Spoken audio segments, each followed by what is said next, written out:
Vážené kolegyne, vážení kolegovia, vážení zamestnanci školstva.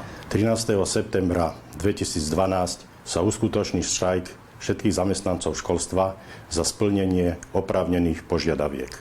Dôvodom štrajku je to, že naše požiadavky boli predložené aj do programového vyhlásenia vlády, kde neboli akceptované, následne boli predložené na Ministerstvo školstva a Ministerstvo financií.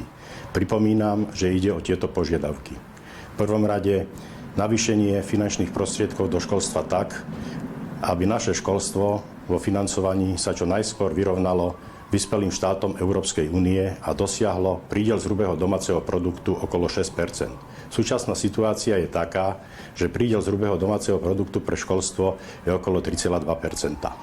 Túto požiadavku chceme dosiahnuť v priebehu volebného obdobia tejto vlády. Ďalšou je navýšenie platov pre pedagogických zamestnancov regionálneho školstva v násobku 1,2 až 1,6 priemerného platu v národnom hospodárstve a pre pedagogických zamestnancov vysokých škôl 1,7 až 3-násobku priemerného platu v národnom hospodárstve. Najhoršia situácia je vo financovaní a platoch u nepedagogických zamestnancov, kde chceme dosiahnuť, aby tabuľka tarifná, podľa ktorej sú platení, začínala prvou tarifnou triedou v prvom platovom stupni minimálnou mzdou. A treťou požiadavkou je doplnenie a novela školskej legislatívy tak, aby čo najviac vyhovovala školstvu.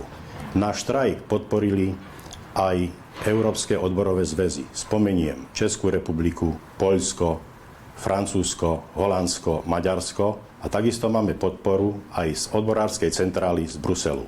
Z našich profesných organizácií, ktoré pôsobia na Slovensku, nás podporuje Asociácia zamestnávateľov, spomeniem gymnázia, stredné odborné školy, základné školy a tiež naša partnerská družobná organizácia, to Slovenská komora učiteľov a ďalej aj Asociácia zamestnávateľov súkromných škôl. V súčasnosti do štrajku je prihlásených viac ako 90 % základných škôl a viac ako 80 % stredných škôl. Nižšie percento sme zaznamenali o prihlásení z vysokých škôl.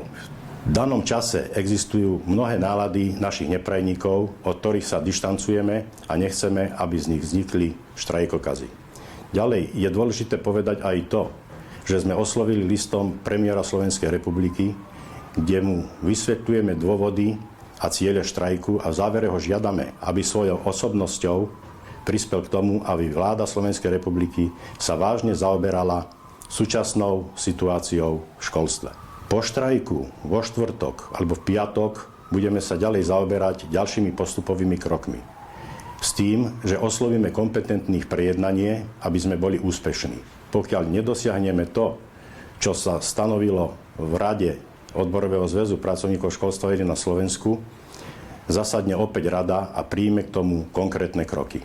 Ďakujem vám všetkým a prajem zdarný priebeh nášho oprávneného štrajku a splnenie požiadaviek, ktoré sme predložili do programového vyhlásenia vlády, ministrovi školstva a ministrovi financií.